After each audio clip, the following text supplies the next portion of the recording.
This is the World Today Weekend on CKNW News Talk 980. Once again, here's Sean Leslie. All right, still to come on the big program, we're going to talk about the raging bunny controversy here in Victoria, where I live. The University of Victoria is still trying to figure out what to do with those hundreds and hundreds of little bunnies that are up there, feral rabbits that are infesting the institution, and the animal lovers saying, don't kill them, spay them. We'll have a gentle program to control them. The federal government wants to add 30 new MPs to the House of Commons, 7 from BC, 5 from Alberta, 18 from Ontario. Not surprisingly, the Black Québécois is up in arms, saying this is all about shafting La Belle Province to benefit provinces where the Tories might have more of a chance of picking up some more seats. James Moore is the Minister of Canadian Heritage and Official Languages and the MP for Port Moody, Coquitlam, and Port Coquitlam, and he joins me now. Hello, James. How you doing? Happy Easter. I think you have one of the longest titles, man. Yeah, I think the longest one, well, it's not, if I included every community in my riding, it would be a lot longer. But yeah. But the longest one is actually from Quebec. It's Bonaventure, Gaspé, Île-la-Madeleine, Paboc. And that's actually a riding. So. Wow. Well said, by the way. All right, James, tell us about this new legislation that was tabled this week. I think a lot of British Columbians would look on it favorably, but what would it actually do? Well, Stephen Harper in the last election campaign promised that we would bring forward legislation to make sure that there's better balance in the House of Commons, better representation by population in the House. And we put legislation forward in the last Parliament that we thought accomplished that, but we couldn't find any takers. The NDP and the Liberals and, of course, the Bloc were not interested in that. So we couldn't get support for a bill. So we listened to the criticisms that were raised, and we tried to put forward a bill that was maybe more to their liking in terms of the formula that we've come up with. So the formula that we've come up with adds 30 seats to the House of Commons, probably by 2013, 2014. It's going to come off of the 2011 census numbers that come in, and it'll add 7 new seats for British Columbia, which, of course, we're the most underrepresented province by far in Ottawa. And it's not just the House of Commons and Senate. I mean, Gilles Duceppe and the Bloc Québécois, they always, talk about how Quebec is going to be underrepresented. Under this new formula, Quebec has 23.1% of the population.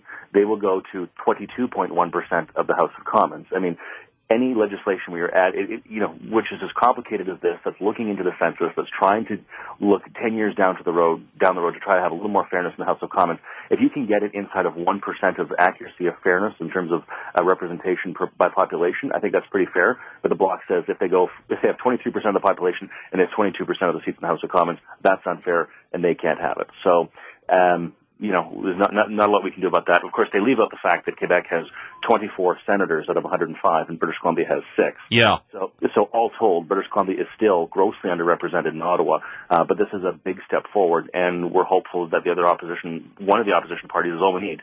One of them, either the NDP or the Liberals, will step up and say, yeah, that's a little more fair, and let's go forward. Well, how can you actually pick numbers, though, if we're waiting for the census of 2011? How can you say we need 7 more for BC? Projected growth. I mean, they do. I mean, there's the census, but the projected growth based on the last census and going forward, it is about in line with where it ought to be. In terms, because you use the old census, you put a formula in number of seats, and that's how it would shake down. So based on projection growth and where we're going, that's where it would be. So all right, yeah. So 30 new MPs to the House at a cost, I read somewhere, of $25 million per year more for the taxpayers. Do we really need more MPs in the House of Commons, James Moore? Well, it depends on the kind of MP. So we need more James Moores. Oh, well, okay, I'll let you say that. I know there are plenty of people in my riding who would disagree, but hopefully they're still the minority. I mean, you have to counterbalance things. What's better, having 30 more members in Parliament, or having a system of governance that is perpetually underrepresenting the third largest province in Canada, that is leading to mass disassociation with the entire parliamentary system? What's the worst cost? A member of Parliament earns about $160,000 a year. Their annual office budget is about $250,000 per year. So yeah, there's a big cost associated with this. But I think in the long term, for the health of the country, I think you have to have a House of Commons that is representative. And so some people have put forward the idea, and they say, well, we have 308 MPs now. In the 1993 election, not that long ago, 1993 election, there were 295 MPs. Then there were 301. Now we're at 308. So it's grown quite a bit over the last little while.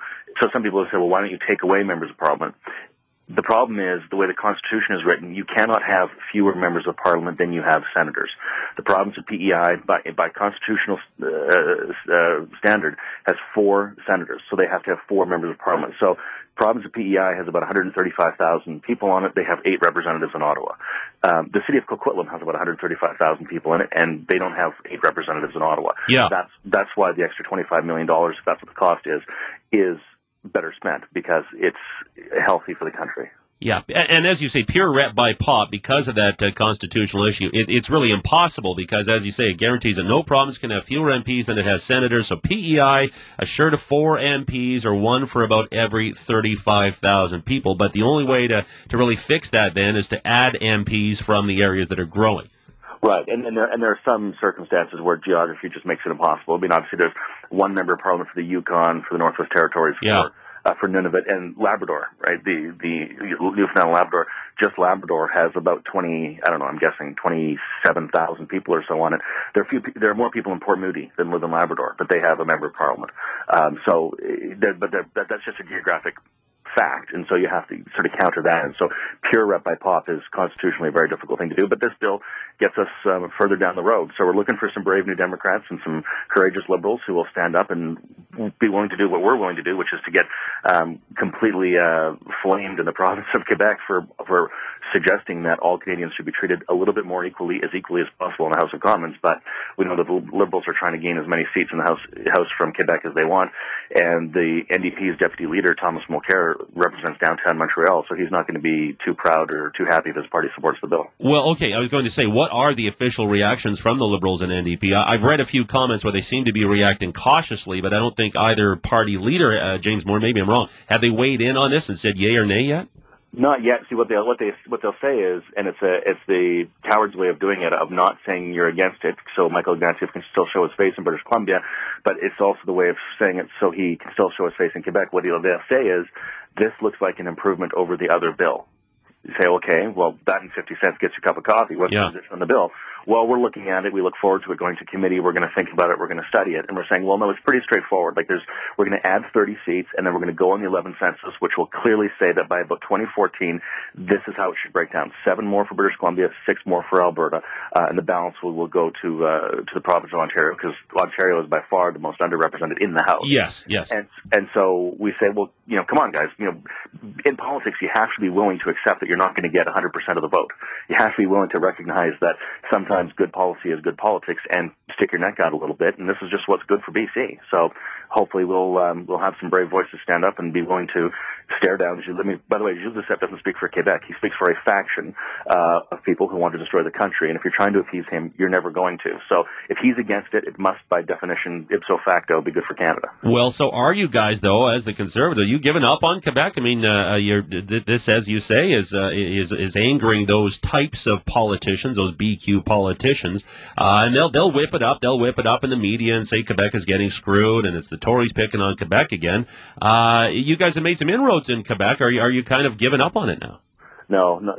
We just had a by-election there recently, I guess it was in the fall, and we picked up a riding. It was actually a really brutally long name, so it's just Rivière-du-Loup. A Quebec riding.